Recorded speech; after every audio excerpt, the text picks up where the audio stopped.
Hello viewers, अस्सलाम वालेकुम। मैं हूं Ali and welcome to my channel Sonic Expert. Gold price से रिलेटेड वीडियो लेकर आप लोगों की खिदमत में हाजिर हूं। मेरे एक सब्सक्राइबर ने सवाल किया कि पुराने जेवर को पॉलिश करवाने का तरीक़ाकार क्या होना चाहिए और क्या उसमें फ़ायदा है या नुकसान है। तो इस बारे में थोड़ी सी डिस्कशन मैं करूंगा। उसके साथ साथ जो गोल्ड की प्राइस है आज की और आज के दिन में क्या पॉसिबिलिटीज़ हो सकती हैं उसको भी हम थोड़ा सा हाईलाइट करेंगे। तो वीडियो में आगे जाने से पहले गुजारिश करूंगा उन लोगों से जो चैनल पर वीडियो पर फर्स्ट टाइम आए हैं, काइंडली इसको सब्सक्राइब करें और बेल आइकन ज़रूर दबाएं ताकि उन्हें आने वाली वीडियो का नोटिफिकेशन मिले। देखिए, सबसे पहले मैं आपको पुराने जेवर के पॉलिश के हवाले से जो है वो थोड़ी सी चीज़ें बता दूं। जेवर की नौइयत पे डिपेंड करता है कि आया कि हमें उसको कौन सी पॉलिश करवानी चाहिए।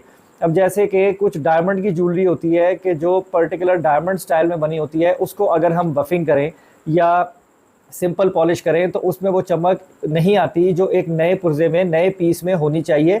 तो फिर उसको रोडियम प्लेटिंग की जाती है, जो कि एक कॉस्टली जो है वो सर्विस है कि अगर आप एक छोटी अंगूठी भी रोडियम प्लेटिंग करवाएं और गोल्ड प्लेटिंग करवाएं तो वो करवाने में आपके 2-3 हज़ार रुपये खर्च हो जाते हैं। और उसके अलावा आपके पीस में से थोड़ा सा सोना भी कम होगा। सोना देखें, चाहे 10 मिलीग्राम कम हो चाहे 5 मिलीग्राम कम हो, लेकिन वज़न में फ़र्क जो है वो पड़ेगा ज़रूर। अब हम बात करते हैं कॉमन ज्वेलरी, जैसे कि हार सेट हो गए, नेकलेस सेट हो गए, चूड़ियाँ हो गई, कड़े हो गए, इस तरह की जो चीज़ें, ब्रेसलेट्स हो गई, इस तरह की जो चीज़ें सादे सोने में बनी हुई होती हैं। ज़्यादा प्रॉब्लम कस्टमर्स को उसमें होता है कि इसमें से हमारा सोना जो है वो कम होगा। देखें, जो हाथ की प्लेन गोल्ड की चूड़ियाँ वगैरह होती हैं, उन चूड़ियों में से, अंगूठियों के नीचे बेस में से बहुत टाइम के बाद थोड़ा बहुत सोने का वज़न कम होता ज़रूर है, वो सोना घिसता है। लेकिन ये कुछ दिनों का, महीनों का प्रोसीजर नहीं है, सालों में जाके जो है वो डिफरेंस आपको बड़ा मामूली सा नज़र आएगा। सेकेंडली, जो पुराना जेवर होता है उसमें मैल, वैक्स, इस तरह की काफ़ी सारी चीज़ें जो हैं वो जम जाती हैं। जैसे कि गले की चेन हो तो इंसान को पसीना भी आता है, कलाई का ब्रेसलेट हो पसीना आता है, कुछ ख़वातीन वो बेस यूज़ करती हैं, परफ्यूम स्प्रे होता है, बहुत सारी चीज़ें अप्लाई हो जाती हैं ज्वेलरी के ऊपर, तो वो उनमें जम जाती है, जिससे जो आपके पीस का वज़न है वो 50 मिलीग्राम, 100 मिलीग्राम, 200 मिलीग्राम बढ़ जाता है। फिर जब आप ज्वेलर के पास जाते हो और वो वेट के ऊपर आपके जेवर को तोलेगा और फिर जब वो उसको पॉलिश करेगा तो पॉलिश करने से पहले सबसे पहले उसकी मैल को जलाया जाता है, उसकी मैल को निकाला जाता है। तो 100 मिलीग्राम या 50 मिलीग्राम का डिफरेंस तो सीधा सा वहीं पड़ जाएगा। तो आप कहोगे जी आपने ये हमारा 500-700 रुपये का सोना जो है वो कम कर दिया। तो सबसे पहले समझने की बात आपको ये है कि जो वज़न पुराने जेवर का कंडे पे किया जाता है उसमें 100-200 मिलीग्राम का मार्जिन आप मैल का अपने दिमाग में ज़रूर रखो कि वो तो कम होना ही होना है। अब आते हैं तरीक़ेकार की तरफ।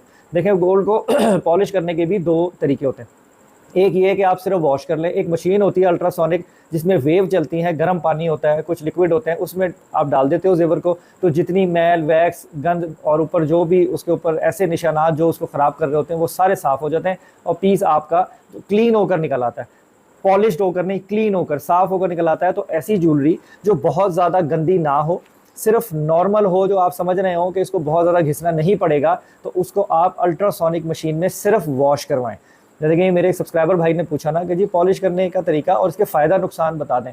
तो आपने, अगर आपका जेवर ज़्यादा पुराना नहीं है, ज़्यादा मैला नहीं है, लेकिन साफ़ होने वाला है, तो आप अल्ट्रासोनिक मशीन से उसको सिर्फ वॉश करवा लें, वो बिल्कुल नए जैसा हो जाएगा। अब बाज़ जेवर ऐसे होते हैं जो उससे भी साफ़ नहीं होते, उन पे से निशान नहीं जाते, फिर उसको बफ़ लगाना पड़ता है। अब बफ़ भी दो किस्म के होते हैं। एक बफ़ होता है जिससे घिस के सोना उतार कर नीचे से नई लेयर निकाली जाती है, उस सूरत में आपका गोल्ड जो है वो कम होता है। और एक बफ़ ऐसा होता है कि जिससे सिर्फ पॉलिशर, जैसे आप अपनी गाड़ी की लाइटें पॉलिश करवाते हैं या किसी भी चीज़, ये कंपाउंड पॉलिश होती है, वो सिर्फ एक फॉर्म का वो बफर सा होता है जो घूमता रहता है और वाइप करता रहता है चीज़ को और वो साफ़ हो जाती है।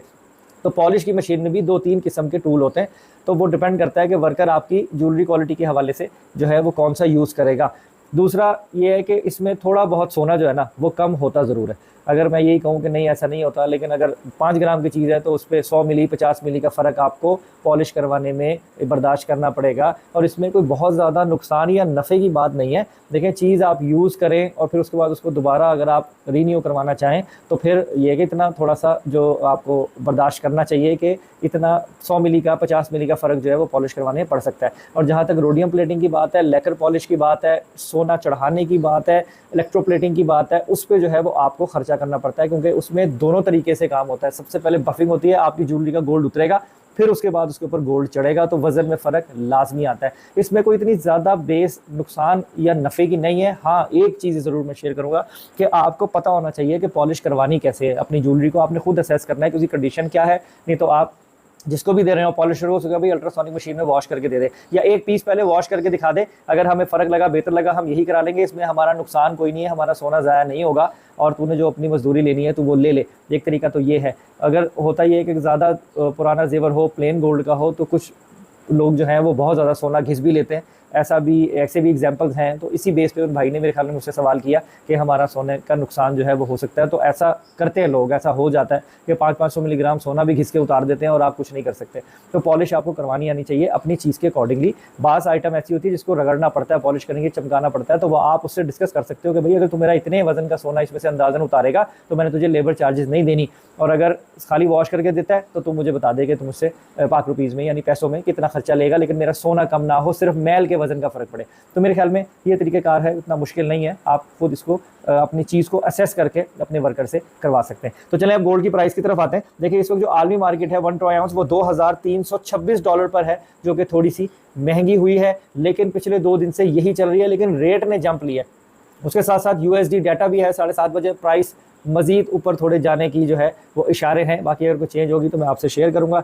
दुबई में गोल्ड के रेट की बात करें 2,40,000 रुपये फी तोला से थोड़ा सा प्लस चल रहा है। इंटरबैंक में 278 रुपये 85 पैसे है, जबकि ओपन मार्केट में 279 पे है, 280 से भी कम है। पाकिस्तान में डॉलर की कीमत को कंट्रोल किया जा रहा है और नीचे लेके आया जा रहा है। उसके हवाले से अगर हम खालिस सोने की कीमत की बात करें तो 24 कैरेट का रेट 2,41,200 रुपये फी तोला है, जो कि 2,40,500 2,40,000 पे जा रहा था। 241,200 जो है वो पीस का रेट है। लोकल रिफाइंड किया हुआ गोल्ड 2,38,200 रुपये फी तोला है, और 1 ट्राई आउंस जो है वो $2,326 है।